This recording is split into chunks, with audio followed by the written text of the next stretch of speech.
ಆತ್ಮೀಯ ವಿದ್ಯಾರ್ಥಿಗಳೇ, ನಾನು ಶ್ರೀ ಶಿವಾನಂದ ಹಾಲೋಳಿ, ಸಹಾಯಕ ಪ್ರಾಧ್ಯಾಪಕರು, ಅರ್ಥಶಾಸ್ತ್ರ ವಿಭಾಗ, ಸರ್ಕಾರಿ ಪ್ರಥಮ ದರ್ಜೆ college ತೇಲ್ಸಂಗ್.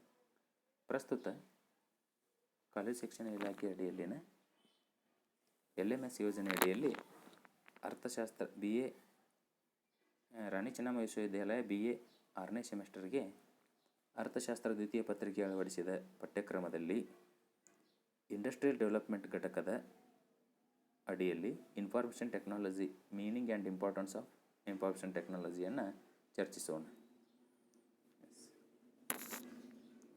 Information technology is the technology that uses computer with high-speed communication links to spread information from one place to another place.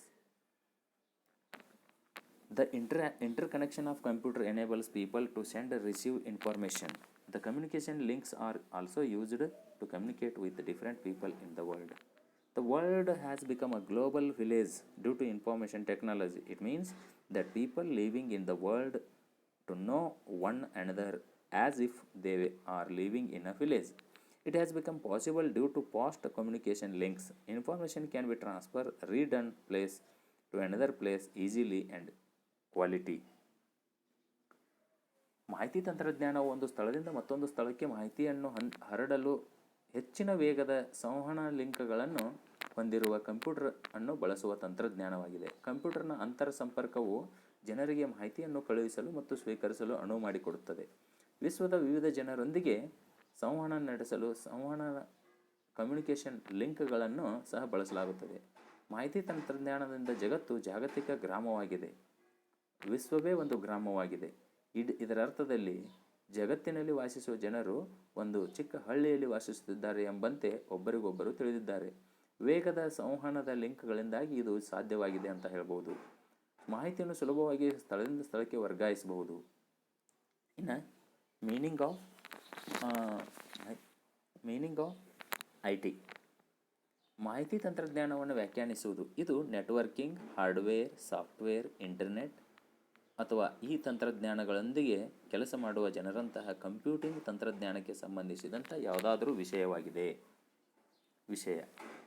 ಮಾಹಿತಿ ತಂತ್ರಜ್ಞಾನವನ್ನು ಬಳಸುವ ಪರಿಣಾಮಕಾರಿತ್ವದಿಂದ ವ್ಯವಹಾರದಲ್ಲಿನ ಯಶಸ್ಸನ್ನು ಹೆಚ್ಚಾಗಿ ನಿರ್ಧರಿಸಲು ಸಾಧ್ಯವಾಗುತ್ತದೆ. ತಂತ್ರಜ್ಞಾನವು ಮಾನವರು ನೈಸರ್ಗಿಕ ಮತ್ತು ಮಾನವ ನಿರ್ಮಿತ ಪರಿಸರವನ್ನು ಬದಲಾಯಿಸಲು ವಸ್ತುಗಳನ್ನು ಅಂದರೆ ಉಪಕರಣಗಳು, ಯಂತ್ರಗಳು, ವ್ಯವಸ್ಥೆಗಳು ಮತ್ತು ವಸ್ತುಗಳನ್ನು ಬಳಸ್ತವೆ. ಜನರು ತಮ್ಮ ಪರಿಸರವನ್ನು ಮಾರ್ಪಡಿಸಲು ತಂತ್ರಜ್ಞಾನವನ್ನು ಅಭಿವೃದ್ಧಿಪಡಿಸಿದ್ದಾರೆ. ತಂತ್ರಜ್ಞಾನವು ಪ್ರತಿ ತಿಂಗಳು ವಿಕಾಸಗೊಳ್ತಾ ಇದೆ. ಆದ್ದರಿಂದ ಕಂಪನಿಯ ಗ್ರಾಹಕರ ತೃಪ್ತಿಯನ್ನು ಗಳಿಸಲು ಮತ್ತು ಲಾಭ ಗಳಿಸಲು ಹೊಸ ತಂತ್ರಜ್ಞಾನವನ್ನು ಮುಂದುವರಿಸಬೇಕು ಅನ್ನುವಂಥದ್ದು. ಇಲ್ಲಿ IT stands for information technology and is pronounced as IT. ಇಲ್ಲಿ ಸೊಸೈಟಿ ಇನ್ಫಾರ್ಮೇಷನ್ ಟೆಕ್ನಾಲಜಿ IT ಬಳಸುವುದು, ಸಮಾಜವು ಇನ್ಫಾರ್ಮೇಷನ್ ಟೆಕ್ನಾಲಜಿಯಲ್ಲಿ ITಯನ್ನು ಬಳಸುವುದು ನಮ್ಮ ಸುತ್ತಲೂ ಇದೆ. ನಮ್ಮ ಜೀವನವನ್ನು ಸುಧಾರಿಸುತ್ತದೆ. ಶಿಕ್ಷಣ, ತರಬೇತಿ, ಮನರಂಜನೆಯ ಮೂಲಕ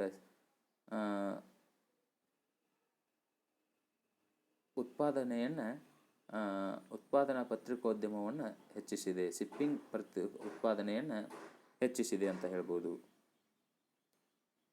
ಶಿಪ್ಪಿಂಗ್ ಟು ಮ್ಯಾನುಫ್ಯಾಕ್ಚರಿಂಗ್ ಜರ್ನಲಿಸಮ್. ಪತ್ರಿಕೋದ್ಯಮವನ್ನು ಕೂಡ ಉತ್ಪಾದಕ ವಲಯವನ್ನಾಗಿ ಮಾಡಿದೆ ಅಂತ ಹೇಳ್ಬೋದು.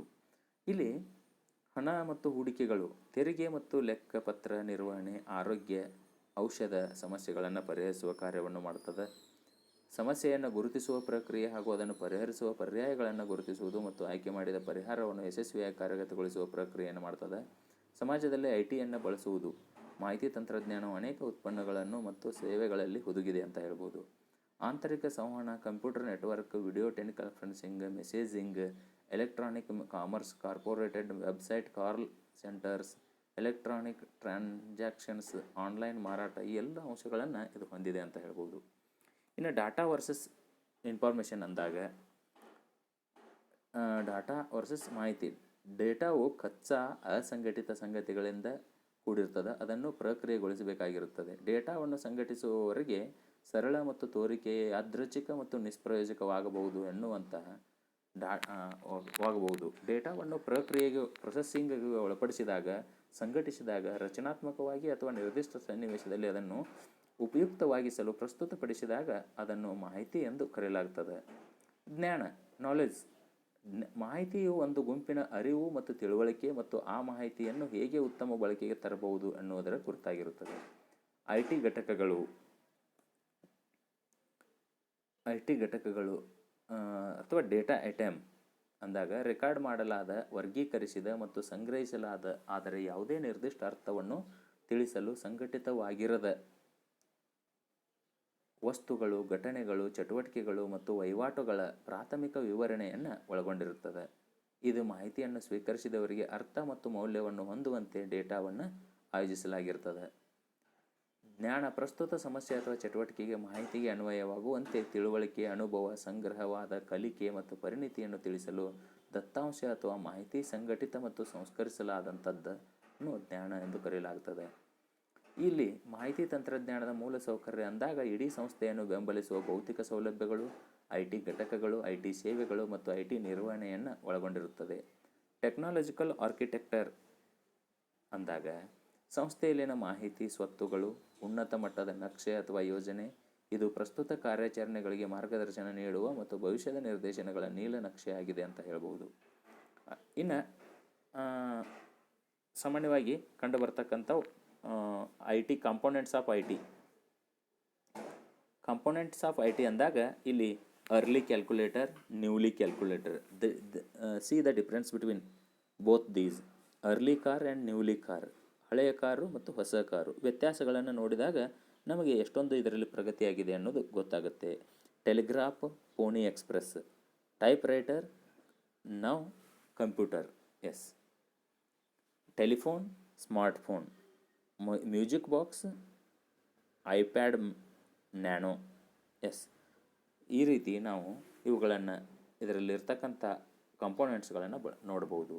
ಇನ್ನು ಐ ಟಿಯ ಪ್ರಾಮುಖ್ಯತೆ, ಇಂಪಾರ್ಟೆನ್ಸ್ ಆಫ್ ಐ ಟಿ ಅಂತ ನೋಡಿದಾಗ ಆಧುನಿಕ ವ್ಯವಹಾರದ ಕಾರ್ಯಾಚರಣೆಗೆ ಮಾಹಿತಿ ತಂತ್ರಜ್ಞಾನ ಅತ್ಯಗತ್ಯವಾದುದು. ಇದು ಅನೇಕ ಉದ್ಯೋಗಾವಕಾಶಗಳನ್ನು ನೀಡುತ್ತದೆ.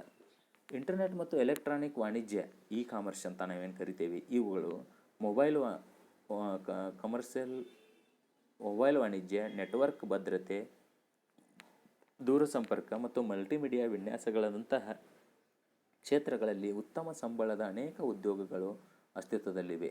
ಮಾಹಿತಿ ವ್ಯವಸ್ಥೆಗಳ ಕ್ಷೇತ್ರವು ಮಾಹಿತಿ ವ್ಯವಸ್ಥೆಗಳನ್ನು ವಿನ್ಯಾಸಗೊಳಿಸುವ ಮತ್ತು ನಿರ್ಮಿಸುವ ಸಂಸ್ಥೆಗಳಲ್ಲಿರುವ ಜನರು ಮತ್ತು ಆ ವ್ಯವಸ್ಥೆಯನ್ನು ಬಳಸುವ ಜನರನ್ನು ಕೂಡ ಇದು ಒಳಗೊಂಡಿದೆ. ಎಸ್. ಅತ್ಯುನ್ನತ ಶ್ರೇಣಿಯ IS ಮ್ಯಾನೇಜರ್ ಅಂತ, ಹೈ ರ್ಯಾಂಕಿಂಗ್ IS ಮ್ಯಾನೇಜರ್. ಇಲ್ಲಿ ಸಂಸ್ಥೆಯಲ್ಲಿನ ಎಲ್ಲ ಕಾರ್ಯತಂತ್ರದ ಯೋಜನೆಗೆ ಕಾರಣವಾಗಿದೆ. ಸಂಸ್ಥೆಯಾದ್ಯಂತ ಎಲ್ಲ ವ್ಯವಸ್ಥೆಗಳನ್ನು ಮತ್ತು ಇಡೀ IS ಸಂಘಟನೆಯ ದಿನನಿತ್ಯದ ಕಾರ್ಯಾಚರಣೆಗಳನ್ನು ನಿರ್ವಹಿಸ್ತದೆ. ಸಹಾಯ ಕೇಂದ್ರಗಳು, ಹಾಟ್ಲೈನ್ಗಳು, ತರಬೇತಿ, ಸಲಹಾ ಮುಂತಾದ IS ಸೇವೆಗಳನ್ನು ಇನ್ಫಾರ್ಮೇಟಿವ್ ಸರ್ವಿಸಸ್ಗಳನ್ನು ನಿರ್ವಹಿಸ್ತದೆ. ನಿರ್ದಿಷ್ಟ ಹೊಸ ವ್ಯವಸ್ಥೆಗಳ ಅಭಿವೃದ್ಧಿ ಯೋಜನೆಯನ್ನು ನಿರ್ವಹಿಸುತ್ತದೆ.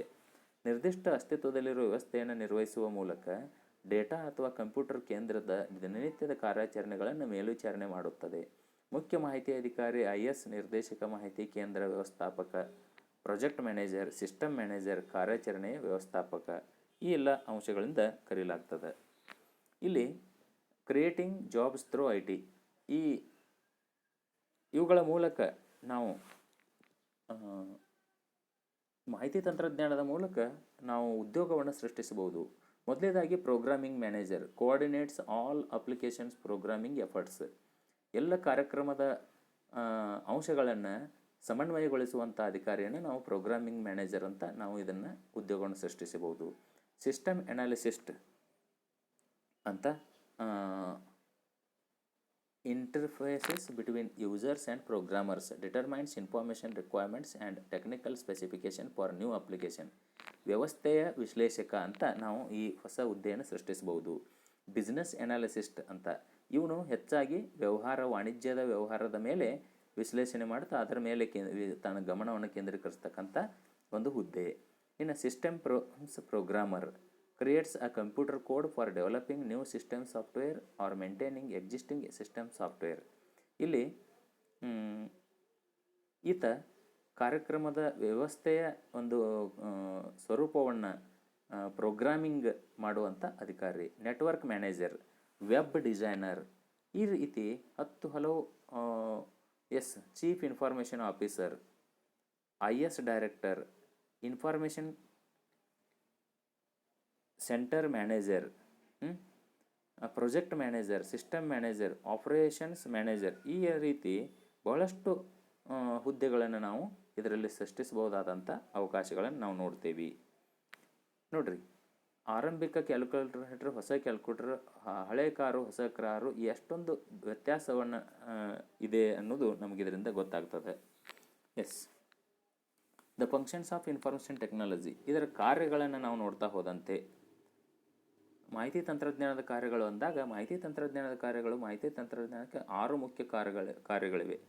ಫಸ್ಟ್ ಒನ್, ಕ್ಯಾಪ್ಚರಿಂಗ್, ಸೆರೆ ಹಿಡಿಯುವಿಕೆ. ಇದು ಮಾಹಿತಿಯನ್ನು ಕಂಪೈಲ್ ಮಾಡುವ ಪ್ರಕ್ರಿಯೆಗೆ ಉದಾಹರಣೆಯಾಗಿದ್ದು, Amazon.com ತಮ್ಮ ವೆಬ್ಸೈಟ್ ಮೂಲಕ ಗ್ರಾಹಕರ ಖರೀದಿಯ ಬಗ್ಗೆ ಡೇಟಾವನ್ನು ಸೆರೆ ಹಿಡಿಯಲು ಇಂಟರ್ನೆಟ್ ಕುಕೀಗಳನ್ನು ಬಳಸ್ತಾ ಇದೆ. ಇನ್ನು ಸಂಸ್ಕರಣೆ, processing, the processing of converting, analysing, computing and producing all forms of data or information. ಇಲ್ಲಿ ಎಲ್ಲ ರೀತಿಯ ಡೇಟಾ ಮಾಹಿತಿಯನ್ನು ಪರಿವರ್ತಿಸುವ, ವಿಶ್ಲೇಷಿಸುವ, ಕಂಪ್ಯೂಟಿಂಗ್ ಮತ್ತು ಉತ್ಪಾದಿಸುವ ಪ್ರಕ್ರಿಯೆಯಾಗಿದೆ. ಇನ್ನು ಇನ್ಫಾರ್ಮೇಷನ್ ಪ್ರೊಸೆಸಿಂಗ್, ಮಾಹಿತಿಯ ಪರಿಷ್ಕರಣೆ, ಇಮೇಜ್ ಪ್ರೊಸೆಸಿಂಗ್, ಚಿತ್ರದ ಸಂಸ್ಕರಣೆ, ವಾಯ್ಸ್ ಪ್ರೊಸೆಸಿಂಗ್, ಧ್ವನಿ ಸಂಸ್ಕರಣೆ, ಈ ಎಲ್ಲ ಕ್ರಿಯೆಗಳು ಇದರಲ್ಲಿ ನಡೀತಾ ಇವೆ.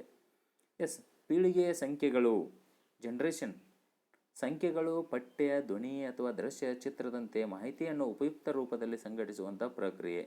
ಇನ್ನು ಸಂಗ್ರಹಣೆ ಮತ್ತು ಮರು ಪಡೆಯುವಿಕೆ ಅಂದಾಗ, ಸಂಗ್ರಹಣೆ ಎನ್ನುವುದು ಭವಿಷ್ಯದ ಬಳಕೆಗಾಗಿ ಮಾಹಿತಿಯನ್ನು ಉಳಿಸಿಕೊಳ್ಳುವ ಕಂಪ್ಯೂಟರ್ ಪ್ರಕ್ರಿಯೆ. ಮರು ಪಡೆಯುವಿಕೆ ಎನ್ನುವುದು ಕಂಪ್ಯೂಟರ್ ಸಂಗ್ರಹಿಸಿದ ಡೇಟಾ ಅಥವಾ ಮಾಹಿತಿಯನ್ನು ಹೆಚ್ಚಿನ ಪ್ರಕ್ರಿಯೆಗೆ ಅಥವಾ ಇನ್ನೊಬ್ಬ ಬಳಕೆದಾರರಿಗೆ ರವಾನಿಸಲು ಪತ್ತೆ ಮಾಡುವ ಮತ್ತು ನಕಲಿಸುವ ಪ್ರಕ್ರಿಯೆಯಾಗಿದೆ ಅಂತ ಹೇಳ್ಬೋದು.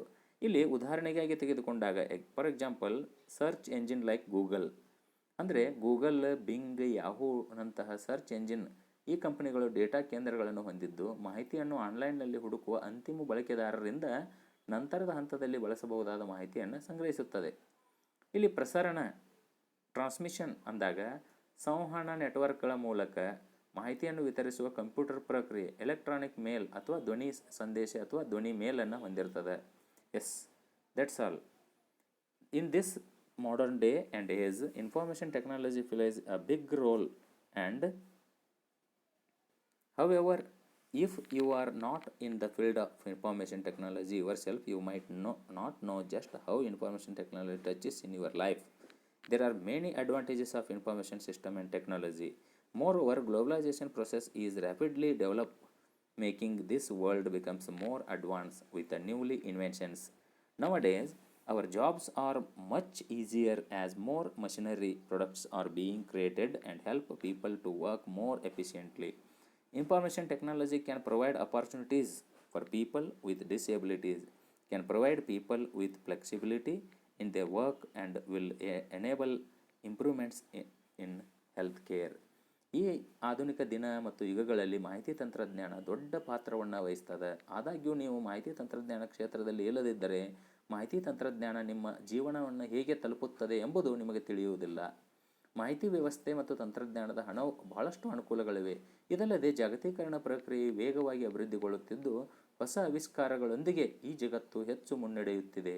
ಇತ್ತೀಚಿನ ದಿನಗಳಲ್ಲಿ ಹೆಚ್ಚಿನ ಯಂತ್ರೋಪಕರಣಗಳು ಉತ್ಪನ್ನಗಳನ್ನು ರಚಿಸುತ್ತಿರುವುದರಿಂದ ನಮ್ಮ ಉದ್ಯೋಗಗಳು ಹೆಚ್ಚು ಸುಲಭವಾಗಿದೆ ಮತ್ತು ಜನರು ಹೆಚ್ಚು ಪರಿಣಾಮಕಾರಿಯಾಗಿ ಕೆಲಸ ಮಾಡಲು ಸಹಾಯ ಮಾಡುತ್ತಾರೆ. ಮಾಹಿತಿ ತಂತ್ರಜ್ಞಾನವು ವಿಕಲಾಂಗರಿಗೆ ಅವಕಾಶಗಳನ್ನು ಒದಗಿಸುತ್ತದೆ ಅಂತ ಹೇಳ್ಬೋದು. ಜನರಿಗೆ ಅವರ ಕೆಲಸದಲ್ಲಿ ನಮ್ಯತೆಯನ್ನು ಒದಗಿಸುತ್ತದೆ ಮತ್ತು ಆರೋಗ್ಯ ರಕ್ಷಣೆಯಲ್ಲಿ ಸುಧಾರಣೆಗಳನ್ನು ನೀಡುತ್ತದೆ. ಈ ಎಲ್ಲ ರೀತಿಯ ಅನುಕೂಲಗಳನ್ನು ಈ ಒಂದು ಮಾಹಿತಿ ತಂತ್ರಜ್ಞಾನ ಒಳಗೊಂಡಿರುವುದನ್ನು ನಾವು ನೋಡಿದರೆ ಇದರಿಂದ ಗರಿಷ್ಠ ಮಾನವನ ಜೀವನದ ಗುಣಮಟ್ಟ ಅಭಿವೃದ್ಧಿಗೊಳ್ಳುವುದರಲ್ಲಿ ಯಾವುದೇ ಸಂದೇಹವಿಲ್ಲ ಅಂತ ಹೇಳ್ತಾ ಈ ಒಂದು ಸೆಷನನ್ನು ಮುಕ್ತಾಯಗೊಳಿಸ್ತಾ ಇದ್ದೇವೆ. ಹೆಚ್ಚಿನ ಓದಿಗಾಗಿ ತಾವು ದತ್ತಾ ಸುಂದರಂ ಅವರ